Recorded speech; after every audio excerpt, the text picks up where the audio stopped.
Hello दोस्तों, स्वागत है आपका आज की एक न्यू वीडियो के साथ। आज की इस वीडियो में हम बात करने वाले हैं important services by criminal lawyer, यानी कि जो एक क्रिमिनल वकील है या फिर जो वकील जो क्रिमिनल केसेस लड़ता है वो कौन कौन सी सर्विसेज प्रोवाइड करवा सकते हैं। उसी को आप आज हम डिटेल्स में देखने वाले हैं इस वीडियो की हेल्प से। तो आइए स्टार्ट करते हैं आज का व्लॉग और देखते हैं वो इम्पोर्टेंट पॉइंट्स सर्विसेज के बारे में। तो सबसे पहला है filing and defending of bail applications under section 437 of CrPC. यानी कि सबसे पहला मेन काम हो सकता है किसी भी क्रिमिनल लॉयर का कि वो किसी भी फाइलिंग और डिफेंडिंग कर सकता है बेल एप्लीकेशंस को कोर्ट में बिफोर द मजिस्ट्रेट और सेशन, जैसा भी केस होगा। उसके बाद सेकंड है anticipatory bell under section 438 CrPC from session court और हाई कोर्ट। जैसे कि हम जानते हैं कि जो बेल वाले एडवोकेट्स होते हैं जो एंटिसिपेटरी बेल या फिर बेल एप्लीकेशंस फाइल करते हैं, वो भी काफ़ी पॉपुलर हो जाते हैं बिकॉज उनको सारा फंडा क्लियर होता है कि किस तरीके से क्या टैक्टिक्स लगा के बेल दिलाई जा सकती है। तो सेकेंड है कि वो एंटिसिपेटरी बेल फाइल कर सकते हैं अंडर सेक्शन 430 सीआरपीसी में किसी भी सेशन कोर्ट में या हाई कोर्ट में। थर्ड सर्विसेज है bail application under section 439 from session court और हाई कोर्ट। यानी कि 438 सीआरपीसी में एंटिसिपेटरी बेल फाइल की जाती है एंड सेक्शन 439 सीआरपीसी में जनरल बेल एप्लीकेशंस फाइल की जाती है बिफोर द सेशन कोर्ट्स और हाई कोर्ट्स। यानी कि एक तरह की अपील भी होती है अगेंस्ट द मजिस्ट्रेट कोर्ट के ऑर्डर के अगेंस्ट।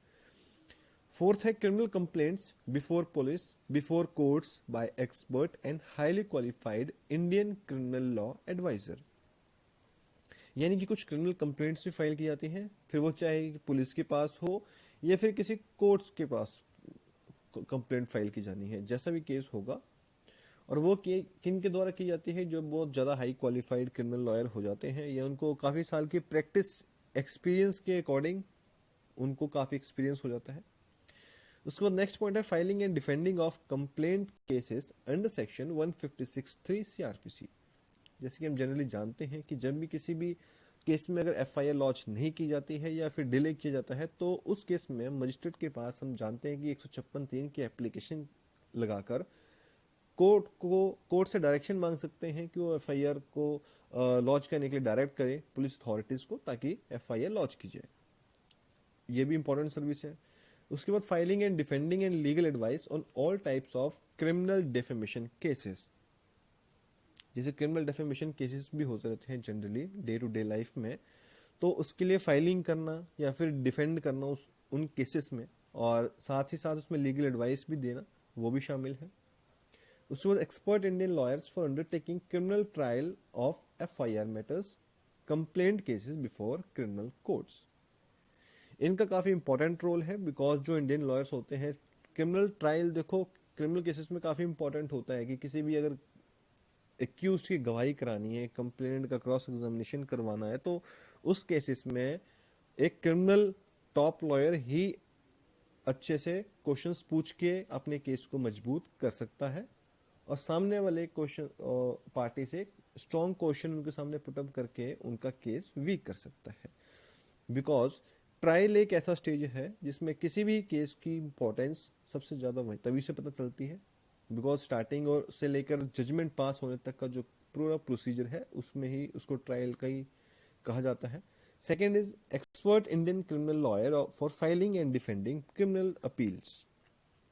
मेनी टाइम्स जो कोर्ट्स केस है वो डिसमिस हो जाता है for any reason whatsoever, then appeal file करनी पड़ती है बिफोर द सुपीरियर कोर्ट्स। तो उस केसेस में भी क्या है कि अगर आपका केस पहले भी आप हार चुके हैं, ये लॉस हो चुका है, तो फिर उस केस में जब आप अपील करेंगे तो आप ये एक्सपेक्ट करेंगे कि आपके केसेस को वापस अच्छे से सुना जाए और आपको जस्टिस दिलाया जाए। तो उस केसेस में जो होते हैं कुछ लॉयर्स वो सिर्फ मोस्टली अपील्स फाइल करने का काम करते हैं। उसके बाद है Indian criminal lawyers for handling and advising on all police cases FIR matters. यानी कि कुछ इंडियन क्रिमिनल लॉयर हैं वो सिर्फ जो पुलिस केसेस और एफआईआर से रिलेटेड मैटर्स होते हैं उनसे डील करते हैं। There after expert Indian criminal lawyer for defending and launching cheque bouncing cases. जैसे कि चेक बाउंसिंग भी एक तरह का ऑफेंस ही माना गया है जिसको डील करते हैं नेगोशिएबल इंस्ट्रूमेंट्स एक्ट के अंडर। तो उसके रिगार्डिंग भी जब क्रॉस एग्जामिनेशन की स्टेज आती है गवाही की, तो काफ़ी इंपॉर्टेंट क्वेश्चंस पुटअप किए जाते हैं, और उसमें जो ड्राफ्टिंग से रिलेटेड भी होता है कि भाई आप उसमें चाहे रिप्लाई बनाना है, चाहे रिजोइंडर, या फिर कोई भी कंप्लेंट बनानी है 138 में, तो उससे क्या क्या लीगल पॉइंट्स का ध्यान रखा जाना चाहिए, वो भी एक लीगल क्रिमिनल लॉयर के लिए काफ़ी एक इम्पॉर्टेंट पॉइंट्स है।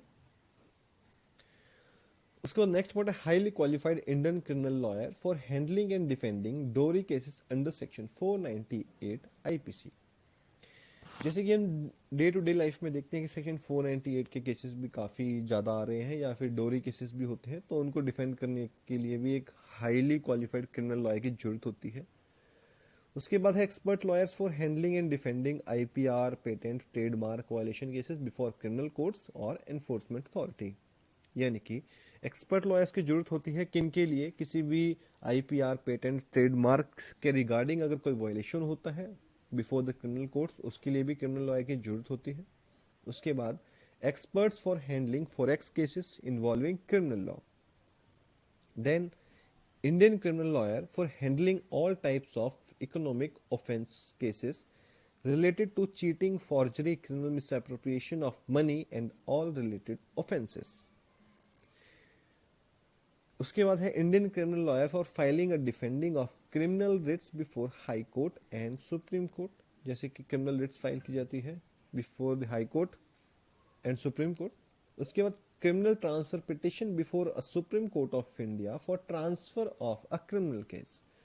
देखो कई केसेस में होता क्या है कि केसेस, क्रिमिनल केस का ट्रांसफर करना जरूरी होता है, तो उसके लिए सुप्रीम कोर्ट में ट्रांसफर पिटिशन फाइल की जाती है, उसके लिए भी क्रिमिनल लॉयर की जरूरत है। After that criminal special leave petition before supreme court of India. जैसे सुप्रीम कोर्ट ऑफ इंडिया में भी क्रिमिनल लीव पिटिशन फाइल की जाते हैं। स्पेशल लीव पिटिशन में बेसिकली दो टाइप्स होते हैं, सिविल एंड क्रिमिनल, तो उसके लिए भी एक्सपर्ट्स क्रिमिनल लॉयर की जरूरत होगी।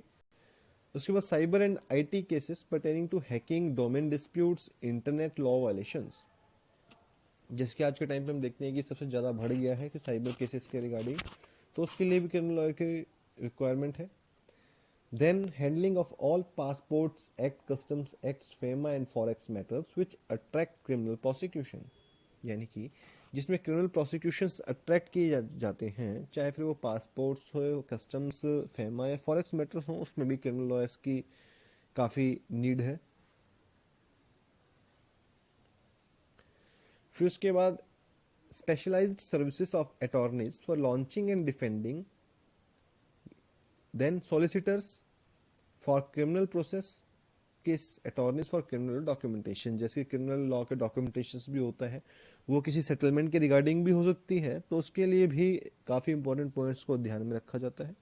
Then online legal advice services for all types of criminal matters by expert Indian criminal lawyer.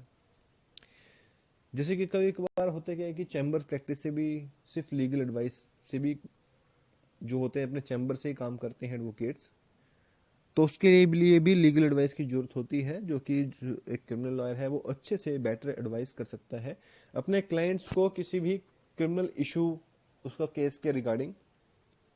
तो online legal advice services for all types of criminal lawyers matter भी एक काफ़ी इंपॉर्टेंट पॉइंट्स हैं। तो ये था दोस्तों आज का व्लॉग। उम्मीद करता हूँ पसंद आया है। पसंद आया तो प्लीज़ चैनल को लाइक और शेयर, सब्सक्राइब कीजिए। मिलते हैं जल्दी एक न्यू व्लॉग के साथ।